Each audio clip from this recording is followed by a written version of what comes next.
তই নাকান্দিবি অ ককাই, তোৰ বিৰুদ্ধে অন্যায় হোৱা নাই, ইয়াক অভিহিত কৰিম ঘোৰ অন্যায়। তোৰ বিৰুদ্ধে অত্যাচাৰ হোৱা নাই, যি হৈছে এয়া মহা অত্যাচাৰ। চৰকাৰখনে কেৱল পাপেই কৰা নাই, মহাপাপ কৰিছে। মানুহক ভাল পোৱাটো যদি অপৰাধ, জাতি আৰু জননীৰ হকে মাত দিয়াটো যদি অপৰাধ, তেনে হাজাৰ অপৰাধৰ আমি সাক্ষী হোৱা হওক। মাতৃ অসমীয়া আজি উচুপিছে, কান্দি উঠিছে পুত্ৰ অখিলৰ জীৱন কাহিনী দেখি। জন্মদাত্ৰী মাতৃ আজি সৰসজ্জাত উচুপিছে, বুজাবলৈ নাই যে অখিল। দিনবোৰ বৰ নিষ্ঠুৰ হ'ব ধৰিছে, গণতন্ত্ৰ আজি অন্ধকাৰাগাৰত। দেশত এতিয়া চলিছে স্বৈৰতন্ত্ৰ।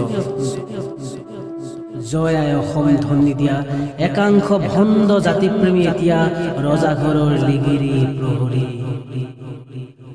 ককায়ো আজি বোলে তোক পুনৰ কাৰাগাৰৰ পৰা পোতাশাললৈ নিক্ষেপ কৰিব।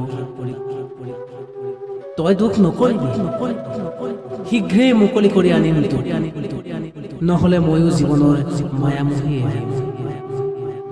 তোক অকলে মৰিবলৈ দিব নোৱাৰি, জনাই জানিব তোৰ, নজনাবোৰেতো তোক উপহাসেই কৰিব। কিন্তু এইবাৰ জীৱন যুঁজৰ সংগ্ৰাম হ'ব, অপেক্ষা কৰ তই। হোৱা নিশাৰ গভীৰতাবোৰ সামৰি পুৱাৰ কিৰণলৈ বেছি পৰ নাই। শোষিত নিষ্পেষিত জনগণৰ ক্ৰন্দনত ভগৱান তুষ্ট হ'বলৈ। হোৱা আহিব ধৰিছে আন্ধাৰবোৰ আঁতৰি পোহৰৰ স্বচ্ছতা। বদন লালু খোলা লৰা ৰজা আৰু বেছি পৰ নাই।